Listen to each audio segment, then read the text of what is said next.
पूर्व मुख्यमंत्री और तेलंगाना कांग्रेस के बड़े नेता किरण रेड्डी बीजेपी में शामिल हो गए।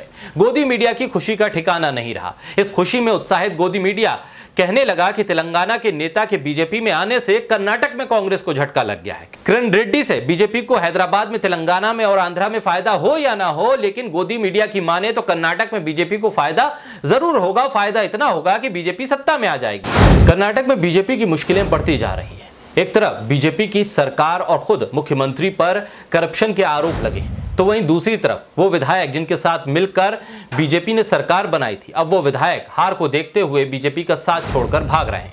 बीजेपी में भगदड़ सी मच गई है, जहां बीजेपी के विधायक और जेडीएस के विधायक कुल मिलाकर लगभग 45 पूर्व नेता कांग्रेस में शामिल हो गए हैं। इसमें 6 वर्तमान विधायक भी शामिल हैं और 2 एमएलसी भी हैं। 11 पूर्व एमएलए और 5 पूर्व एमएलसी के अलावा कई पूर्व सांसद भी कांग्रेस में शामिल हो चुके हैं। बीजेपी और जेडीएस से बगावत करके पहुंचे विधायकों में से कई को कांग्रेस ने टिकट भी दे दिया है। सियासी माहौल के जानकार और कई सर्वे ये बताते हैं कि कांग्रेस सत्ता में आ रही है, लेकिन गोदी मीडिया है कि मानने को तैयार नहीं। दरअसल गोदी मीडिया बीजेपी की हार से परेशान है, लिहाजा उसे तेलंगाना और कर्नाटक में फर्क ही समझ में नहीं आ रहा। बोलता हिंदुस्तान पर मैं हूं आपके साथ बिरजा शाकिर अली बेग। पूर्व मुख्यमंत्री और तेलंगाना कांग्रेस के बड़े नेता किरण रेड्डी बीजेपी में शामिल हो गए।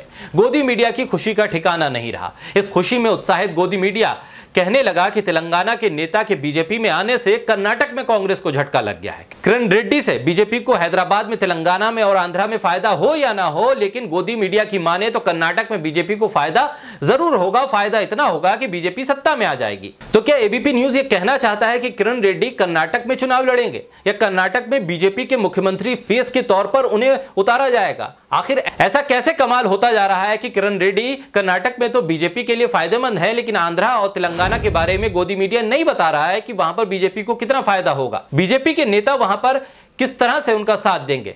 कमाल की बात तो यह है कि एबीपी न्यूज क्या यह बताने की कोशिश कर रहा है कि मौजूदा वक्त में कर्नाटक के मुख्यमंत्री या कर्नाटक बीजेपी के नेता इस काबिल नहीं है कि वो चुनाव जिता सकें, इसलिए हैदराबाद से किरण रेड्डी अब कर्नाटक में आगे बीजेपी का भला करेंगे। यानी कि हैदराबाद में किरण रेड्डी बीजेपी में शामिल होते हैं तो हैदराबाद के साथ साथ आंध्रा और तेलंगाना में बीजेपी को फायदा हो ना हो, कर्नाटक में जरूर फायदा होगा।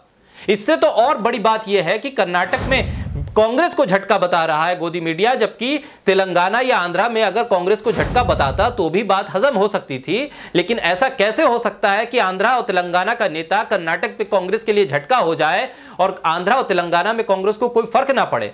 आखिर मीडिया किस तरह से बीजेपी की इस हार को पचाने की कोशिश कर रहा है? कर्नाटक के सर्वे में कांग्रेस जीत रही है, इसलिए आंध्र प्रदेश का झटका भी कर्नाटक का झटका लग रहा है गोदी मीडिया को।